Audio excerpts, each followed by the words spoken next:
नमस्कार, आपके साथ मैं हूं समीर अब्बास। शुरुआत इस वक्त की सबसे बड़ी खबर के साथ कर रहे हैं। दिल्ली में इजरायली दूतावास के बेहद करीब हुए धमाके के बाद पूरी दुनिया में इस धमाके की गूंज है। धमाका भले ही छोटा हुआ हो, लेकिन इसके पीछे की साजिश बहुत बड़ी नजर आ रही।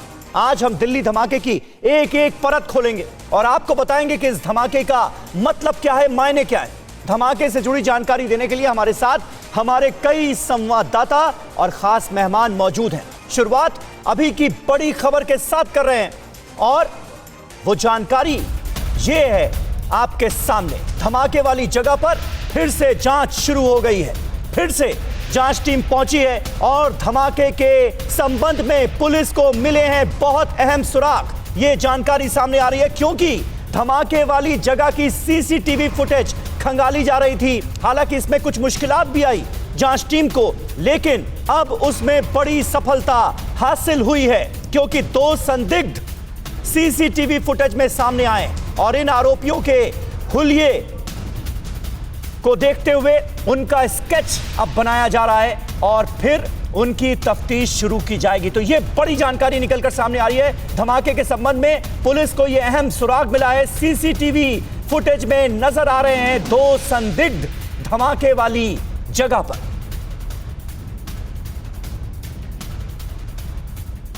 हुए धमाके के बाद लगातार दिल्ली पुलिस की टीम जगह जगह पर छानबीन कर रही है। इस वक्त मौके वारदात पर दोबारा से स्पेशल सेल की टीम पहुंची है और सुबह के वक्त यहां पे साक्ष्य बटोरने की कोशिश की जा रही है। और आप देख सकते हैं कि बड़ी टीम यहां पहुंची है। करीब 7 से 8 लोग इस टीम में हैं और उस जगह से महज 10 मीटर की दूरी पर यह टीम खड़ी है और यहाँ पर साक्ष्य बटोरे जा रहे हैं। थोड़ी देर पहले यहाँ पे जमीन से कुछ खोदा जा रहा था और खोदने के बाद कुछ निकाला है। एक पैकेट लिया गया, उस पैकेट के अंदर जो एविडेंस है वो रखे गए हैं और यहाँ से ले जाए गए हैं। इससे पहले हमने दिखाया था कि रात में किस तरीके से दिल्ली पुलिस की टीम जगह जगह पे अलर्ट थी और किशन मेनन मार्ग के जो गोल चक्कर था वहां पे हमें दिल्ली पुलिस की टीम दिखाया था कि वहां पे पूरे पार्क की गहन जांच की जा रही थी। और उसके बाद अब सुबह के वक्त है और सुबह के वक्त स्पेशल सेल की टीम यहां पहुंची है और पूरी घटना जो स्थल है उसका मुआयना किया जा रहा है और उसके आसपास के से एविडेंस बटोरे जा रहे हैं। फिलहाल यहाँ पे टीम मौके पर है और एविडेंस बटोरने का काम लगातार जारी है। तो देखिए, हमारे तमाम संवाददाता लगातार इस पूरे केस को ट्रैक कर रहे हैं और जो अहम जानकारियां निकलकर सामने आ रही हैं वो हम आपके सामने रख रहे हैं। ब्लास्ट पर टीवी 9 भारतवर्ष के सवाल क्या है, ये जरा आपको दिखाते हैं क्योंकि बहुत सारे सवाल इस घटना के सामने आने के बाद, इस ब्लास्ट के सामने आने के बाद हमारे जहन में है। दिल्ली का धमाका कहीं बड़ी साजिश का हिस्सा तो नहीं, क्योंकि ये धमाका तो छोटा था लेकिन इसके पीछे साजिश बड़ी नजर आ रही है। क्या इजरायली दूतावास निशाने पर था? क्योंकि एक लिफाफा भी यहां से घटनास्थल से बरामद किया गया है जिस पर इजरायली दूतावास का पता लिखा हुआ है। हाई सिक्योरिटी जोन में कैसे हो गई इतनी बड़ी चूक कि जो भी हमलावर थे, जो भी इस ब्लास्ट के पीछे थे, वो अपने मकसद में कामयाब कैसे हो गए? यह है बड़ा सवाल। क्या पुलिस और खुफिया तंत्र की यह नाकामी नहीं है कि दिल्ली के हाई सिक्योरिटी जोन को निशाना बनाने में धमाका करने वाले कामयाब हो गए? दिल्ली धमाके का मास्टरमाइंड कौन है? यह है बड़ा सवाल जिसकी पड़ताल जांच एजेंसियों को इस वक्त करना है और यही उनके सामने सबसे बड़ी चुनौती है। लेकिन नई नई जानकारियां सामने आ रही। एक और बड़ी जानकारी आपको दे दें, दिल्ली ब्लास्ट में सामने आया है पिंक दुपट्टे का कनेक्शन। जी हां, घटनास्थल से एक गुलाबी कलर का दुपट्टा मिला है। पिंक दुपट्टा है, ये आधा जला हुआ है पिंक कलर का ये दुपट्टा। अब इसका क्या कनेक्शन हो सकता है धमाके से, इसका भी पता जांच एजेंसियों को लगाना है।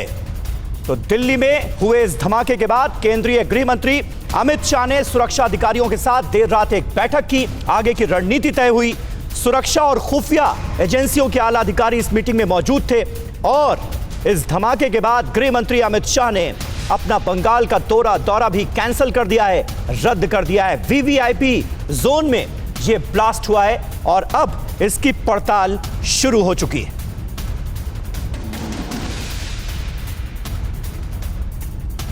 और हमारे साथ हमारे तमाम सहयोगी, तमाम संवाददाता तो मौजूद हैं ही जो इस ब्लास्ट की तफ्तीश से जुड़ी पल पल की अपडेट आप तक पहुंचा रहे हैं। जितेंद्र शर्मा हमारे संवाददाता इस वक्त हमारे साथ मौजूद हैं। सबसे पहली जानकारियां इस ब्लास्ट से जुड़ी जितेंद्र शर्मा ने ही ब्रेक की। मनीष झा हमारे एक और सहयोगी हमारे साथ मौजूद हैं, विदेश मामलों के जानकार हैं प्रोफेसर राजन कुमार साहब, वो आपको स्क्रीन पर नजर आ रहे हैं, स्वागत है आपका। इसके अलावा लेफ्टिनेंट जनरल गुरमीत सिंह साहब बतौर डिफेंस एक्सपर्ट हमारे साथ जुड़ चुके हैं।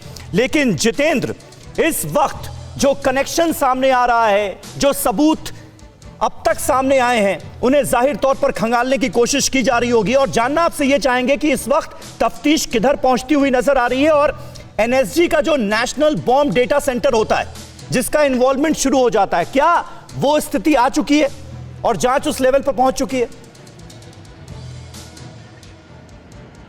जी बिल्कुल, देखिए एनएसजी, इसके अलावा एनआईए और साथ ही आईबी के तमाम आला अधिकारी दिल्ली पुलिस की स्पेशल सेल के साथ मौके पर मौजूद थे।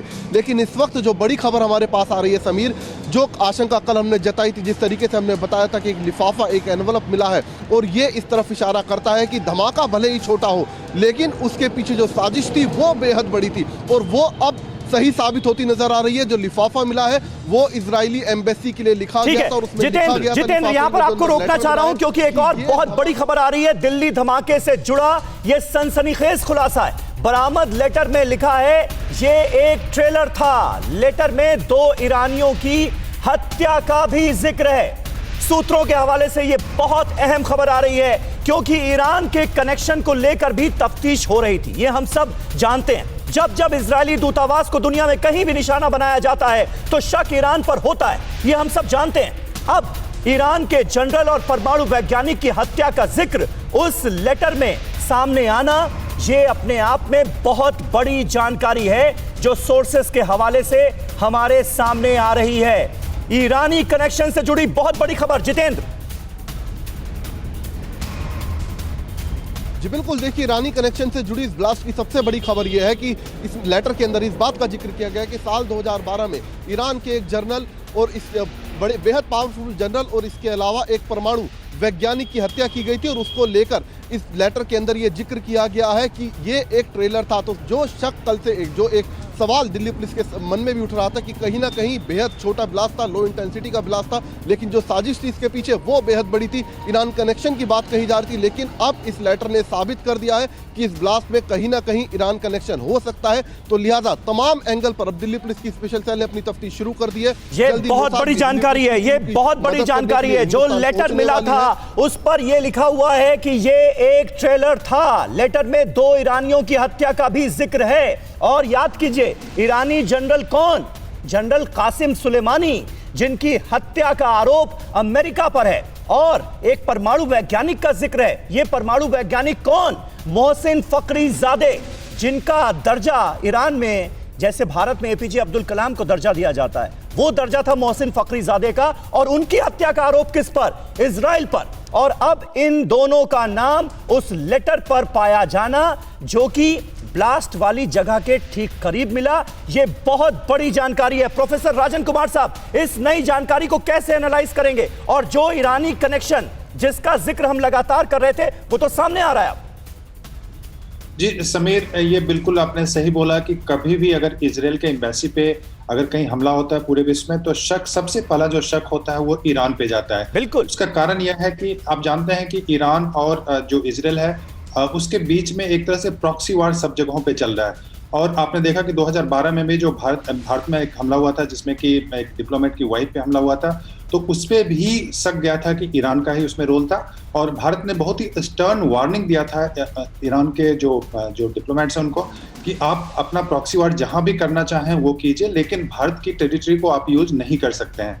तो ईरान पे शक जाता है, लेकिन अभी ये कहना थोड़ा सा जल्दी होगा मुझे लगता है, क्योंकि अभी जो इन्वेस्टिगेशन चल रहा है उसमें कई तरह के एलिमेंट की बात हो रही है, जिसमें एक तो ईरान है, दूसरा कि जो दूसरे टेररिस्ट ऑर्गेनाइजेशन है जो कि पाकिस्तान जम्मू कश्मीर से ऑपरेट करते हैं वो भी हो सकते हैं। हाँ। और तीसरा कि कुछ लोकल एक लोन वुल्फ वॉरियर जो होता है कि कोई अकेला इस ढंग का जो इजराइल के साथ या फिर ईरान के साथ हमारे संबंध खराब करने की कोशिश कर रहा हो। तो इन सारे एंगल से हमारा इन्वेस्टिगेशन वहां पे हो सकता है। और जहां तक इजराइल और ईरान की बात है तो उसमें आप ये जान के चलें कि दोनों देशों के बीच में जो संबंध है वो काफी खराब हो गए हैं। बिल्कुल। अभी आप देखेंगे कि सीरिया को लेके, यमन को लेके, उसके बाद इराक को लेके, और आपने जो दो जिक्र किया जिसमें कि एक न्यूक्लियर साइंटिस्ट थे मोहसिन फखरीजादे और जो कासिम सुलेमानी, और जो न्यूक्लियर साइंटिस्ट है उनको जो मारा गया था ड्रोन के माध्यम से, उसमें इजराइल का हाथ माना जाता है। और उस कारण से जो ईरान का जो नेटवर्क है, जो डिफरेंट नेटवर्क्स पूरे वर्ल्ड में ऑपरेट करते हैं, उन पे शक जाता है कि शायद वो उनका उसमें कहीं ना कहीं रोल हो।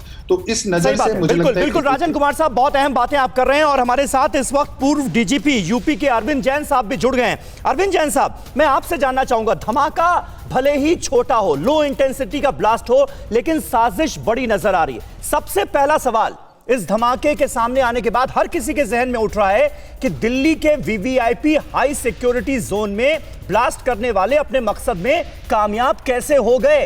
ये कितनी बड़ी चूक है?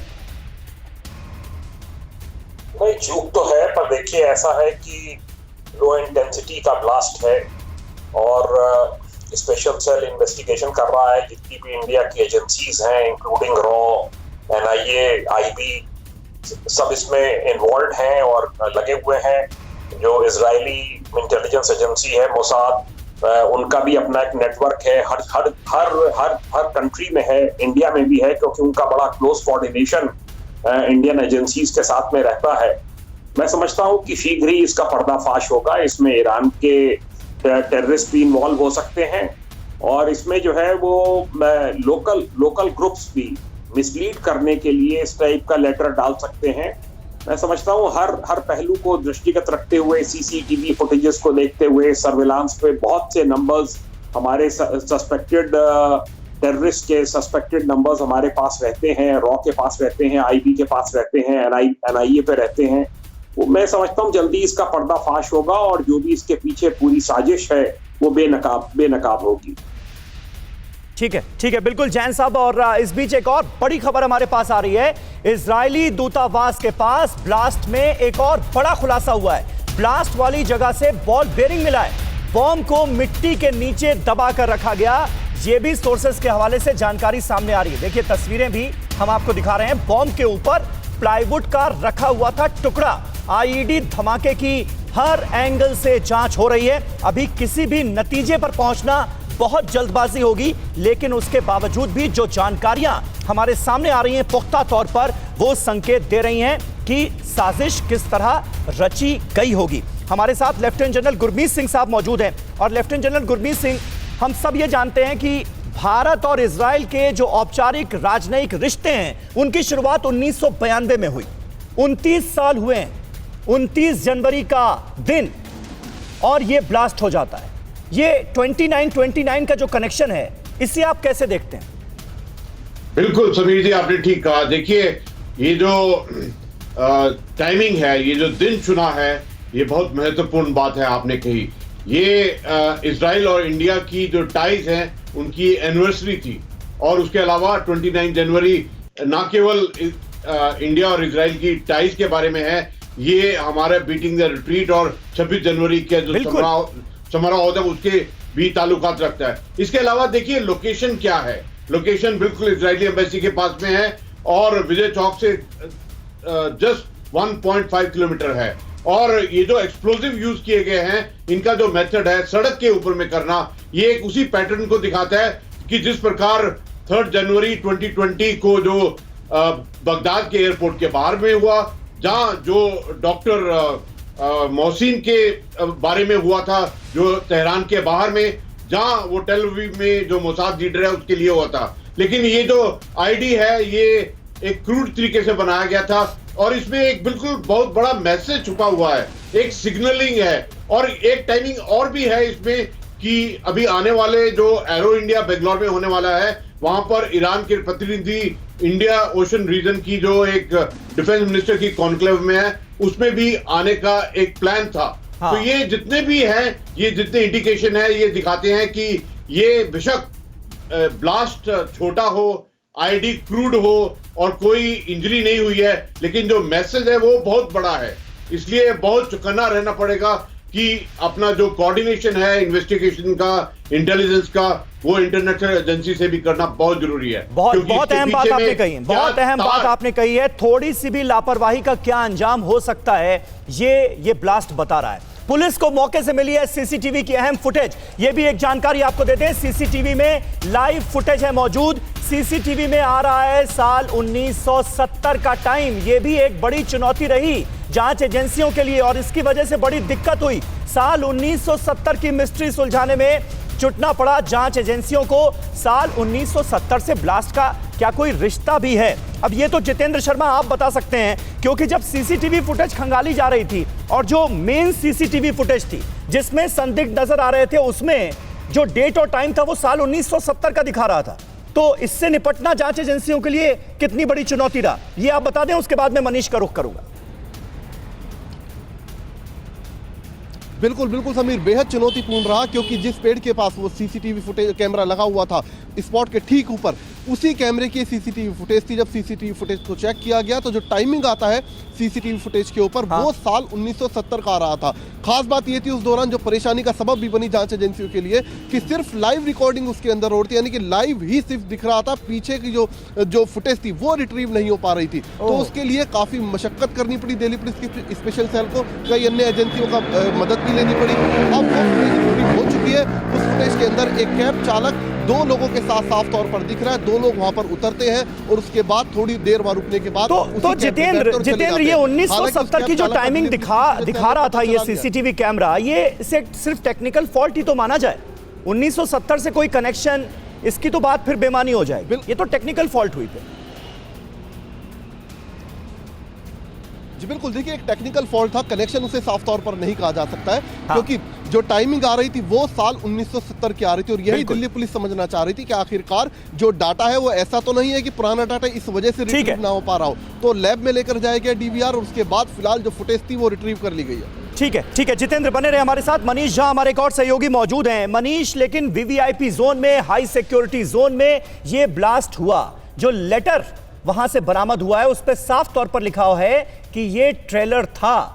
यानी कहीं ना कहीं ये बताने की कोशिश है कि देखो लो इंटेंसिटी का ब्लास्ट हमने कर दिया, आगे इससे बड़ा भी कुछ हो सकता है। ये मुझे लगता है सबसे ज्यादा चिंता की बात है मनीष। जी हाँ बिल्कुल, देखिए ये चिंता की तो बात है ही कि अगर इस तरह की कोई वार्निंग है, लेकिन फिर बात यही आती है घूम फिर कर कि आखिर कौन है जिसकी बुरी नजर है भारत और इजराइल के दोस्ती पर। क्योंकि आप दिन देखिए कौन सा दिन चुना गया, टाइमिंग देखिए किस तरह की टाइमिंग है। तो जाहिर है कि ये घटना, बहुत सारे ऐसे अनसुलझे तार हैं जो आने वाले दिनों में आपको दिखाई देंगे। एक राहत की बात यह है कि घटना के बाद से ही लगातार दोनों देशों के बीच में, दोनों देशों के लीडरशिप के बीच में और दोनों देशों की एजेंसियों के बीच में एक बेहतर तालमेल दिखाई दे रहा है और पूरी दुनिया को दिख रहा है कि किस तरीके से भारत के विदेश मंत्री, भारत के राष्ट्रीय सुरक्षा सलाहकार ने संबंधित देशों के विदेश मंत्री और राष्ट्रीय सुरक्षा सलाहकार से बात की, एम्बेसडर लेवल पर बातचीत हुई, एजेंसी के लेवल पर कहें तो इजराइल के खुफिया एजेंसी मोसाद लगातार कोऑर्डिनेट कर रही है। मकसद यह है कि जो भी व्यक्ति, संगठन या देश दोनों देशों के बेहतर रिश्ते पर बुरी नजर रखता है उसको पकड़ा जा सके। और आपने कहा कि उस जगह की सिक्योरिटी की, तो बहुत सारी सिक्योरिटी डिटेल को साझा ना करते हुए भी मैं आपको बताऊं समीर कि फिलहाल उस जगह पर जो सर्विलांस का लेवल है वो दिल्ली के बहुत सारे दूसरे इलाकों से कई गुना ज्यादा बेहतर है।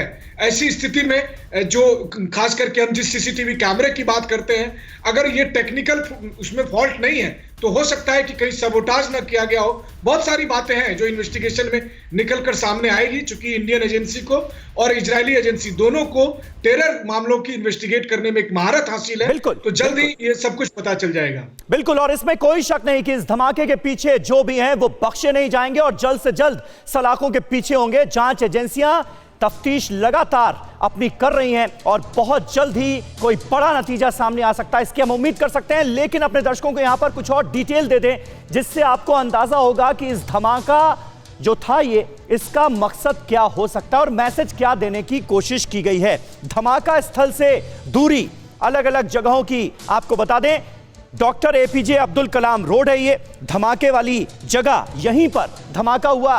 3 अब्दुल कलाम रोड, ये है पता इजराइल की एम्बेसी का। और ये जगह अगर आप देखें हमारे पार्लियामेंट हाउस से, हमारे संसद भवन से जो दूरी है वो सिर्फ और सिर्फ 2.7 किलोमीटर की दूरी है इसकी। 2.7 किलोमीटर की पार्लियामेंट हाउस से, अंदाजा आप लगाइए। विजय चौक जो है वो यहां से सिर्फ और सिर्फ 1.6 किलोमीटर दूर है। और आप अंदाजा लगाइए कि यह सब कुछ उस वक्त हुआ, ब्लास्ट को उस वक्त अंजाम दिया गया जब बीटिंग द रिट्रीट सेरेमनी जो है वो चल रही थी। अब राष्ट्रपति भवन, अति महत्वपूर्ण जगह, राष्ट्रपति भवन से दूरी जो है धमाके वाली जगह की वो सिर्फ और सिर्फ 2.8 किलोमीटर है। तो कैसे ये वीवीआईपी जोन में, हाई सिक्योरिटी जोन में धमाका किया गया है। ये धमाके की जो जगह है ये बहुत इंपॉर्टेंट है। प्रधानमंत्री निवास 7 लोक कल्याण मार्ग जो है वो यहां से सिर्फ और सिर्फ 3.6 किलोमीटर की दूरी पर है। कनॉट प्लेस, जिसे दिल्ली का दिल कहा जाता है, वो यहां से सिर्फ 4.1 किलोमीटर की दूरी पर है। तो तमाम अति महत्वपूर्ण जगहें जो हैं वो यहां से बहुत ही कम दूरी पर हैं और इजरायली दूतावास तो हमने आपको बताया 150 मीटर की सिर्फ दूरी पर मौजूद है। इसीलिए कहा यह जा रहा है कि यह धमाका तो जरूर छोटा था, लेकिन मैसेज बड़ा देने की कोशिश की गई है। बहुत चौकन्ना रहने की जरूरत है। दिल्ली में धमाके के बाद देश भर में कैसे सुरक्षा बढ़ाई गई है वो जरा अब हम आपको दिखाते हैं, और यह बहुत जरूरी है। धमाके के बाद हाई अलर्ट कर दिया गया है। दिल्ली में बम धमाके के बाद देश भर में हाई अलर्ट घोषित कर दिया गया है। मुंबई में इजरायली काउंसलेट की सुरक्षा बढ़ा दी गई है। दुनिया भर में इजरायली एम्बेसीज जो हैं, जो दूतावास हैं, उनकी सुरक्षा में इजाफा कर दिया गया है। देश के हवाई अड्डे हो, मेट्रो स्टेशन हो, रेलवे स्टेशन हो, हर जगह निगरानी, चौकसी बढ़ा दी गई है। महत्वपूर्ण सरकारी इमारतों की भी सुरक्षा बढ़ाई गई है इस ब्लास्ट के बाद। और खास बात यह कि यूपी में, अयोध्या में राम मंदिर की सुरक्षा भी बढ़ाई गई है। जहां पर भव्य राम मंदिर का निर्माण होना है, उस पूरी जगह को, यानी राम जन्मभूमि वाली जो जगह है, वहां पर भी सुरक्षा और ज्यादा चाक चौबंद कर दी गई है। किसानों के धरना स्थलों पर चाक चौबंद सुरक्षा की गई है, क्योंकि हम सब जानते हैं दिल्ली पुलिस के सामने यह भी एक बहुत बड़ी चुनौती मुंह बाए खड़ी है इस वक्त, जिसका सामना करना है, क्योंकि हजारों की संख्या में किसान दिल्ली के बॉर्डर इलाके में मौजूद हैं। और ऐसे वक्त में ये ब्लास्ट हुआ है तो निश्चित तौर पर ये एक बड़ी चुनौती है। जैन साहब, ऐसे में दिल्ली पुलिस के सामने इस वक्त चुनौती बड़ी है। ब्लास्ट हुआ है, उसकी इन्वेस्टिगेशन करनी है, और दिल्ली के बॉर्डर्स पर इस वक्त किसानों का जमावड़ा है, तो उधर भी एक चुनौती। देखिए, दूसरी स्टेट से भी कोऑपरेशन दिया जा रहा है पूरा इस एजिटेशन को कंट्रोल करने के लिए। दूसरा, जो पैरामिलिट्री फोर्सेस हैं वो दिल्ली में सब उपलब्ध कराए गए हैं।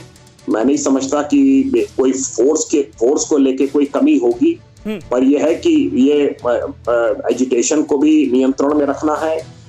एजिटेशन की जो स्थान है वहां पर कोई anti social elements, anti national elements active ना हो जाएं, वहां पर कोई ब्लास्ट ना कर दें। वो इंटरनल सिक्योरिटी के लिए एक बहुत बड़ा खतरा हो सकता है, जिसकी संभावना बहुत दिनों से व्यक्त की जा रही है।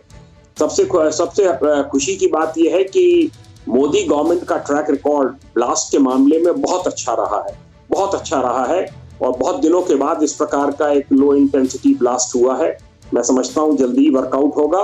और सबसे संतोष की बात यह है कि इजराइल से इंडिया के इतने प्रगाढ़ संबंध हैं जी। और इजराइल खुद भी विक्टिम रहा है, इसलिए वो जानते हैं, इसलिए संबंध इससे खराब नहीं होंगे, संबंध इससे और प्रगाढ़ होंगे। और बिल्कुल इसमें कोई शक नहीं है कि संबंध और प्रगाढ़ होंगे। आप सही बात कर रहे हैं, इससे संबंधों पर असर नहीं पड़ेगा। और देखिए, इजरायली पीएम बेंजामिन नेतन्याहू ने कैसा भरोसा जताया कि भारत की जो सुरक्षा एजेंसियां हैं वो जल्द ही जांच करके नतीजे पर पहुंचेंगी, दोषी बख्शे नहीं जाएंगे। और इजरायली दूतावास की सुरक्षा का जिम्मा पूरी तरह से हिंदुस्तान की सुरक्षा एजेंसियों के हाथ में है, ये भरोसा भी जताया गया। आप तस्वीरें देख रहे हैं धमाके वाली जगह पर। इस वक्त सुबह एक बार फिर जांच टीम पहुंची है, मौके का मुआयना किया जा रहा है, और जांच वाली टीम जो है वो धमाके वाली जगह पर पहुंचकर सारे सबूत खंगालने की कोशिश कर रही है। तो इस वक्त एक बड़ा सवाल यह भी है कि अब इस धमाके की जांच कौन करेगा। जितेंद्र, इसको लेकर कोई जानकारी? अच्छा, जितेंद्र जो है उनसे हमारा संपर्क इस वक्त टूट गया है। मनीष, क्या आने वाले वक्त में एनआईए को भी इन्वॉल्व किया जा सकता है? एनआईए इस मामले की जांच करेगी, ये संभावना है क्या? देखिए, हालांकि अगर मैं कहूं कि आधिकारिक तौर पर अभी दिल्ली पुलिस की स्पेशल सेल की टीम जांच कर रही है, लेकिन बाकी दूसरी जो एजेंसियां हैं जिसमें एनआईए भी शामिल है और इसके अलावा कुछ जो हमारी दूसरी एजेंसी है यानी रॉ और आईबी की तरफ से भी कोऑर्डिनेशन की जा रही है, ताकि एक एक बात, एक एक सुराग जो है इसमें खंगाला जा सके। और इसलिए अगर आधिकारिक तौर पर एनआईए को इसकी जांच दी जाती है तो उसमें भी बहुत आश्चर्य की बात नहीं होगी, क्योंकि हम सब जानते हैं कि जो जानकारी आई थी उसके मुताबिक इजराइल की खुफिया एजेंसी मोसाद भी लगातार संपर्क में है। तो आप अंदाजा लगा ही सकते हैं कि यहाँ फिलहाल किस तरह की एजेंसियां इन्वेस्टिगेशन में लगी है और किस तरह की एक्सपर्टीज इसमें शामिल है।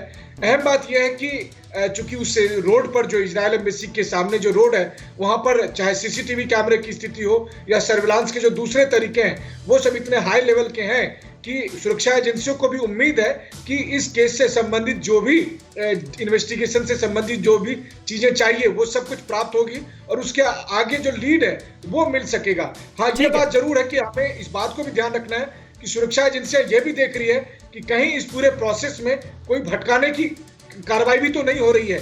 यानी कि बहुत सारे जैसे आप देखिए लेटर भी है, पिंक दुपट्टा भी है, और लेकिन जो टाइमिंग है वो इजराइल इंडिया के जो फ्रेंडशिप है उसके 29 ईयर की एनिवर्सरी है। तो बहुत सारी ऐसी बातें हैं जो कई एंगल को दिखाती हुई यहाँ पर दिख रही है। बिल्कुल तो बिल्कुल बिल्कुल सही आप कह रहे हैं मनीष। और प्रोफेसर राजन कुमार, मैं आपसे यहाँ पर इस बात का जिक्र करना चाहूंगा क्योंकि देखिए आज की तारीख में हिंदुस्तान की जो विदेश नीति है वो शानदार है। तमाम मुल्कों से हमारे अच्छे रिलेशन हैं, चाहे वो इजराइल हो या ईरान। ये दोनों आपस में तो दुश्मन हैं ही, लेकिन इजराइल से भी हमारी दोस्ती है और ईरान से भी हमारे मैत्रीपूर्ण संबंध हैं। तो अब ये ईरान कनेक्शन का जब हम जिक्र करते हैं तो इसे आप किस तरह से एनालाइज करेंगे उस लेवल पर अगर हम जाकर सोचें? ईरान क्या इस हद तक जाएगा कि भारत में जो एम्बेसी है इजराइल की उसको निशाना बनाया जा सके? देखिए समीर, आपने बहुत ही महत्वपूर्ण सवाल पूछा है और एक जो शक जाता है यह भी जाता है कई बार कि कहीं ऐसा तो नहीं कि जो ईरान और भारत के अच्छे संबंध हैं, और यह संभावना बताई जा रही थी कि जो बाइडेन जो अभी न्यूक्लियर डील फिर से रीस्टैब्लिश करेंगे ईरान के साथ, उसके बाद कहीं जो उसमें भारत एक इंपॉर्टेंट रोल प्ले कर सकता था।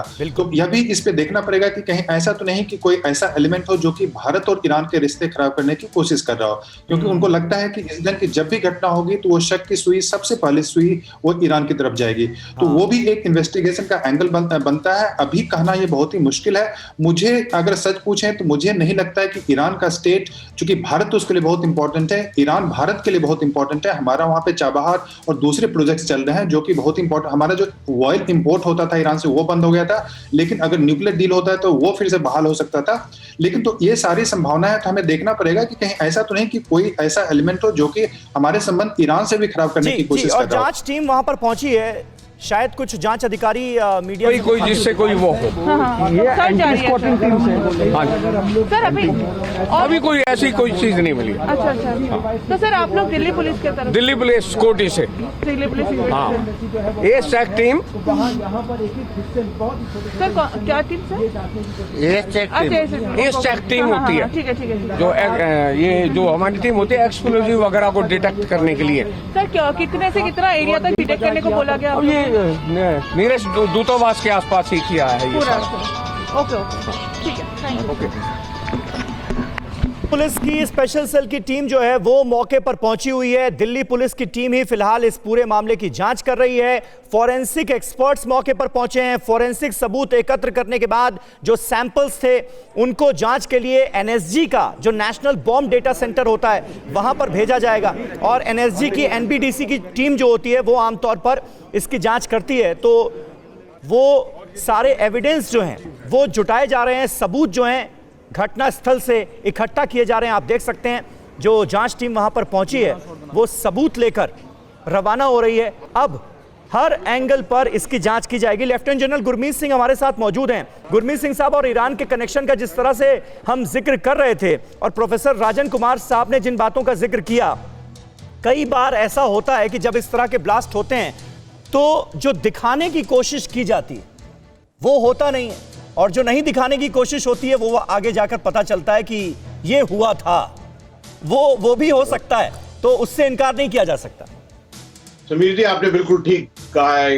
याद होगा कि 13 फरवरी 2012 को जो इजराइल के डिप्लोमेट हैं और उनके ड्राइवर और जो मैग्नेटिक बॉम्ब इस्तेमाल किया था उस वक्त में, जिसमें 4 को इंजरी हुई थी, उससे भी यही सबक मिला था कि ये जो इसके तार हैं, जो इंटरनेशनल टेररिज्म है, जो ईरान इजराइल का पॉइंट है, उससे भी ताल्लुकात हो सकते हैं। लेकिन इसमें मुख्य बात इस प्रकार है, जिस प्रकार आपने बोला कि जो एविडेंस आ रहे हैं, जो एक मैसेज लिखा गया है, जिस मैसेज के अंदर में जो रेफरेंस है, जो जनरल कासिम और डॉक्टर मोहसिन का रेफरेंस है, और इसके अलावा देखिए मुख्य तौर पर कौन सा दिन चुना है, इसका बहुत बड़ा मायना है और इसके पीछे में क्या मैसेज है।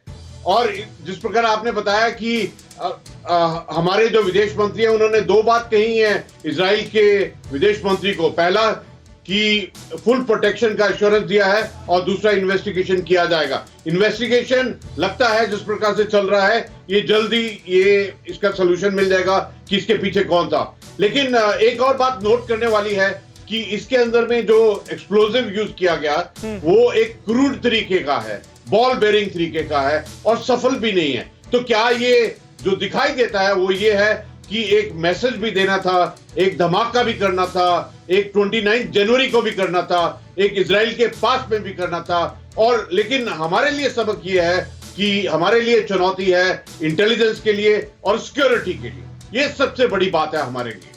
बिल्कुल अरविंद जैन साहब, यही चिंता की बात है क्योंकि पिछले कुछ सालों से हमने देखा है किसी भी तरह की आतंकवादी गतिविधियों को अंजाम देने में लाख कोशिशों के बावजूद भी टेररिस्ट ऑर्गेनाइजेशन सफल नहीं रही है। तो ये इस बात की हताशा भी है, लेकिन इस तरह से हाई सिक्योरिटी जोन में जाकर एक लो इंटेंसिटी का ही सही लेकिन ब्लास्ट कर देना, ये उनकी कामयाबी है। अब हमें और ज्यादा कितना चौकन्ना होने की जरूरत है, क्योंकि छोटी सी भी लापरवाही बड़ी घटना को अंजाम देने में कामयाब बना सकती है इन संगठनों को।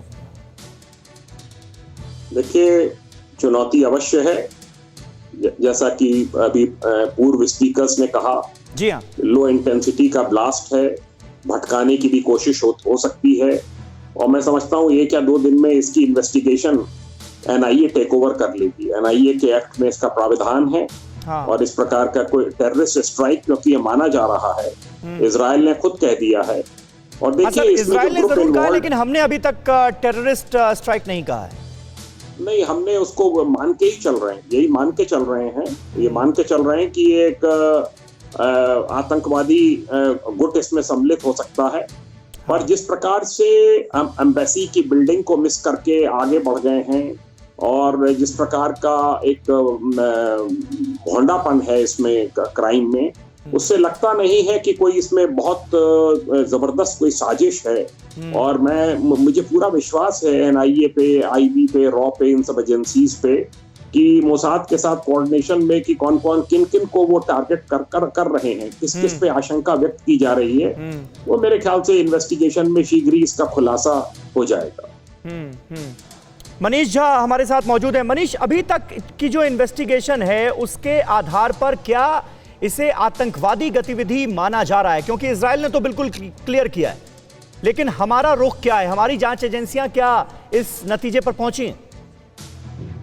देखिए, इजराइल के समक्ष जो चुनौतियां हैं, तो इजराइल जिस तरह की घटनाओं के साथ रोजाना 2-4 होता है, इस वजह से इजराइल इसे एक आतंकी हमला की तरह ट्रीट कर रहा है। रही बात है भारत का, तो देखिए समीर, चूंकि वहां एक्सप्लोसिव मिले हैं और वो एक्सप्लोसिव भले ही बहुत ज्यादा असरकारक नहीं हुए, लेकिन इसके बावजूद चूंकि एक्सप्लोसिव का इस्तेमाल होने की वजह से निश्चित तौर पर सीरियसनेस तो है ही, और वो सीरियसनेस आप देख ही रहे कि विदेश मंत्री और राष्ट्रीय सुरक्षा सलाहकार के लेवल तक से रिस्पॉन्स किया जा रहा है। बिल्कुल, गृह मंत्री अमित शाह ने कल देखिए इतनी इंपॉर्टेंट मीटिंग्स की सुरक्षा अधिकारियों के साथ, खुफिया अधिकारियों के साथ, और उन्होंने बंगाल का दौरा भी अपना कैंसिल कर दिया इसी वजह से। मनीष जी हाँ, बिल्कुल, देखिए गृह मंत्री ने अपना सारा दौरा कैंसिल कर दिया है।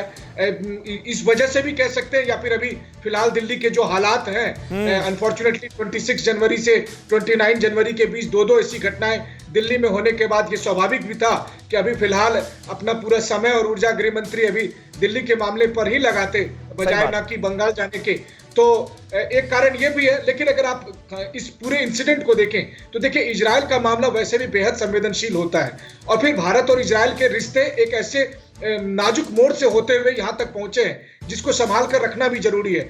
लेकिन अहम बात यह है कि भारत और ईरान के रिश्ते भी बहुत बेहतर रहे हैं, और एक ऐसे इंसिडेंट को लेकर इस तरह का रिएक्शन बहुत स्वाभाविक था। जब शक की सुई पहले ईरान पर जाती दिखती, लेकिन कम से कम भारतीय एजेंसियों की तरफ से या भारत की तरफ से कोई आधिकारिक बयान में इस तरह का कोई इंगित नहीं किया गया। इसलिए हम सब अभी इंतजार कर रहे हैं, इन्वेस्टिगेशन हो, सामने आए।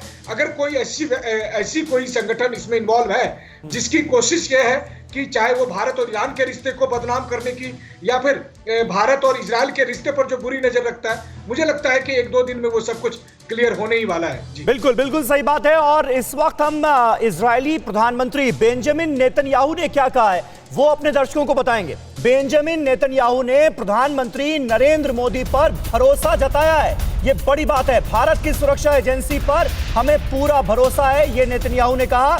मोदी सरकार में इजरायली सुरक्षित हैं, ये उन्हें भरोसा है। बेंजामिन नेतन्याहू का ये बयान भारत और इजराइल के कैसे रिश्ते हैं आज की तारीख में ये बयां कर रहा है। सुनिए, बम धमाके के बाद भारत की मुस्तैदी पर इजराइल के राजदूत ने क्या कहा है, ये भी सुनते हैं।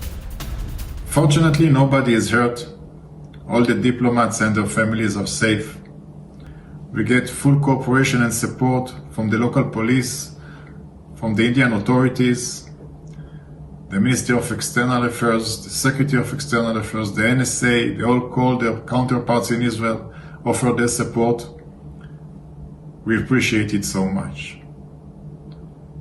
Thank you again for your. तो प्रोफेसर राजन कुमार साहब, इस धमाके के पीछे जो लोग भी हैं उनको इस मुगालते में नहीं रहना चाहिए कि इससे भारत और इजराइल के रिश्तों में कोई फर्क पड़ जाएगा। नहीं, मुझे तो लगता है कि इसका प्रभाव विपरीत पड़ेगा। अगर कोई यह एक मैसेज भेजने की कोशिश कर रहा था कि भारत और इजराइल के संबंध खराब होंगे, तो इस ढंग की घटनाओं से आप देखेंगे कि जो भारत, इजराइल और अमेरिका के जो इंटेलिजेंस एजेंसीज हैं उसमें कॉपरेशन बढ़ेगा। और भारत और इजराइल के रिश्ते जो हैं पिछले मोदी की सरकार में और उससे पहले भी जो एनडीए की सरकार थी उसमें काफी अच्छे हुए थे। और मुझे लगता है कि हमारे स्ट्रेटेजिक रिलेशन काफी अच्छे हैं। हम वहाँ पे आर्म्स इंपोर्ट वहाँ से काफी ज्यादा करते हैं, और हमारे जो दूसरे जो वेस्ट एशिया में जो हमारा एक तरह से वहाँ पे दूसरे इंडिपेंडेंट रिलेशंस हैं उसमें भी इजराइल का रोल होता है कई बार। तो हमारा इजराइल के साथ स्ट्रेटेजिक रिलेशन बहुत अच्छा है। और अभी जो घटना हुई है इससे दोनों देशों के, बल्कि तीनों देशों बोलिए, इजराइल, अमेरिका और भारत, तीनों देशों के संबंध और अच्छे होने की संभावना है, खासकर जो सिक्योरिटी इश्यूज हैं, टेररिस्ट इश्यूज हैं, इस इश्यूज को लेके। बिल्कुल बिल्कुल। और जैन साहब, क्योंकि देखिए आप ये एक अहम जानकारी सामने आई कि अब ऐसे वक्त में जब इस तरह के धमाके होते हैं, ऐसी साजिशें रची जाती हैं, तो सीसीटीवी फुटेज जो है वो बहुत इंपॉर्टेंट हो जाती है। अब आप देखिए वीवीआईपी जोन था, लेकिन उसके बावजूद भी एक ही सीसीटीवी कैमरा ऐसा था जिसमें संदिग्ध जो हैं वो नजर आ रहे हैं। और उस सीसीटीवी फुटेज तक पहुंचने में बड़ी मुश्किलात इसलिए हुई क्योंकि 1970 का टाइम और डेट उस पर शो हो रही थी। तो इस तरह की चीजें आगे ना हो, हम और ज्यादा सतर्क रहें, चौकन्ना रहें, केयरफुल रहें, इसकी भी बहुत जरूरत है। बहुत जरूरत है। पूरे इलाके को, जो डिप्लोमेटिक कोर इलाका है, चाणक्यपुरी, ये सब जितने जहां पर एम्बेसीज हैं, इस सबको बिल्कुल सीसीटीवी से पार्ट देना चाहिए। हाईएस्ट जो इंटेंसिटी के सीसीटीवीज हैं जो कि छोटी से छोटी चीज को पकड़ सकते हैं और कैच कर सकते हैं, उसको मैग्नीफाई करके आप उसको पूरा देख सकते हैं। हाई रेजोल्यूशन कैमरास जो हैं सब लगाए जाने चाहिए और इससे सबक लेना चाहिए। इसको कतई भी लाइटली नहीं लिया जा सकता है, क्योंकि इस प्रकार की घटनाओं से एक वर्ल्ड ओवर एक थोड़ी सी इमेज पे एक प्रश्न चिन्ह आता है कि इंडिया में फिर ब्लास्ट हो गया। तो इसको कोई भी वो नहीं करता है, और हर कंट्री इसके प्रति बड़ा जागरूक है, सतर्क है, और हम भी जागरूक हैं, ऐसा नहीं है। पर मैं समझता हूँ कि और थोड़ा सा और इधर सर्विलांस बढ़ाना होगा और सीसीटीवी वगैरह और इंस्टॉल करने होंगे, जिससे कि हमें पूरी इसकी जानकारी समय रहते मिल सके। बिल्कुल, लेफ्टिनेंट जनरल गुरमीत सिंह साहब, और वो भी तब जबकि छोटा धमाका हुआ हो, बड़ी साजिश नजर आ रही हो, और जो लेटर मिला हो उस पर यह लिखा नजर आए कि ये तो ट्रेलर था। कितना ज्यादा चौकन्ना रहने की जरूरत है अब?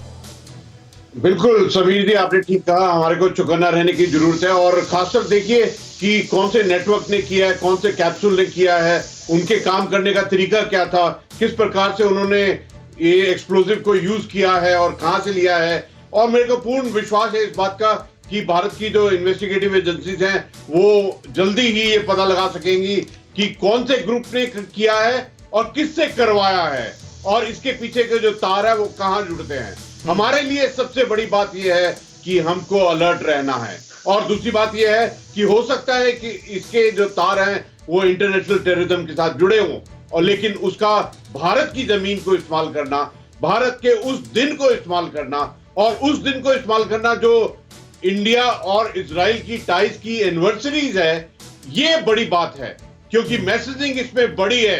चाहे ये ब्लास्ट छोटा था, चाहे वो एक्सप्लोजिव क्रूड था, लेकिन मैसेज बहुत बड़ा है। इसलिए ये बहुत जरूरी है कि हम इसको खंगाल कर और बहुत डिटेल से इस चीज को पता करें कि किसने करवाया है, किसके थ्रू करवाया है, और क्या उनका नेटवर्क हमारे इस जमीन पर है। ठीक है। और इस बीच एक अहम खबर हमारे पास आ रही है, जांच के लिए इजराइल की जांच टीम दिल्ली आएगी। ये भी एक अहम जानकारी, इस वक्त की बड़ी जानकारी सामने आ रही है। इजरायली दूतावास के पास हुए ब्लास्ट की जांच के लिए इजराइल की जांच टीम दिल्ली आएगी। इजरायली दूतावास के पास हुए ब्लास्ट की वो भी जांच करेगी। इससे क्या पता चल रहा है मनीष? क्योंकि अभी तक ये जानकारी तो आई रही थी कि मोसाद जो है वो उसकी इन्वॉल्वमेंट थी और उससे भी राय ली जा रही थी, मदद ली जा रही थी, वो अपनी तरफ से इनपुट्स दे रही थी, लेकिन अब इजराइल की जांच टीम यहां आ रही है दिल्ली। देखिए समीर, इसको आप एक आपसी तालमेल भी समझ सकते हैं। एक तरफ जहां दोनों देशों के नेतृत्व के बीच में, लीडरशिप के बीच में तालमेल है, वहीं दोनों देशों की सुरक्षा एजेंसियों के बीच में तालमेल था। मोसाद लगातार रॉ और आईबी के साथ कोऑर्डिनेट कर रही थी। वहीं अब इजराइल की भी जो टेरर मामले की जांच एजेंसी है, जिस तरह हमारे यहाँ एनआईए है, उस तरह से जो इजराइल की जांच एजेंसी है उसके भी कुछ अधिकारी अभी दिल्ली आने वाले हैं, ताकि वो भी इस मामले में अपना जांच कर सके। और निश्चित तौर पर चूंकि मामला इजराइल एम्बेसी से जुड़ा हुआ है, इजराइल की सुरक्षा से जुड़ा हुआ है, तो वो भी अगर इसमें कुछ इनपुट भी दे सके भारतीय एजेंसियों को, तो इसके लिए भी वो लोग आ रहे हैं। और एक दूसरी स्वाभाविक सी बात है कि चूंकि घटना उनसे संबंधित है, तो ऐसी स्थिति में उन्होंने भारत सरकार से रिक्वेस्ट भी किया था, और भारत और इजराइल के बीच जो अभी हमारा बेहतर तालमेल है उसकी वजह से भारत सरकार ने भी इसके लिए हामी भर दी थी। तो अब इजरायली जांच एजेंसी भी दिल्ली आकर दिल्ली में जो जांच कर रही है भारतीय, ठीक है, इजरायली जांच एजेंसी भी अपना योगदान करे, लेकिन इस वक्त सबसे जरूरी बस सिर्फ और सिर्फ एक ही बात है कि इसका मास्टरमाइंड कौन है, धमाके के पीछे किसका दिमाग था, कौन से लोग थे, कौन सा आतंकी संगठन था। इन बातों की जानकारी जल्द से जल्द पता लगाना इस वक्त जांच एजेंसियों के सामने बहुत बड़ी चुनौती है। और इस बड़ी खबर पर लगातार टीवी9 भारतवर्ष की नजर बनी हुई है। मनीष झा, प्रोफेसर राजन कुमार, जनरल गुरमीत सिंह हमारे साथ मौजूद थे, और सभी मेहमानों का हम शुक्रिया अदा करना चाहेंगे। टीवी9 भारतवर्ष और टीवी9 बांग्ला प्रस्तुत करते हैं पश्चिम बंगाल चुनाव पर सबसे बड़ा conclave, what Bengal thinks today. देखिए 30 जनवरी दिन भर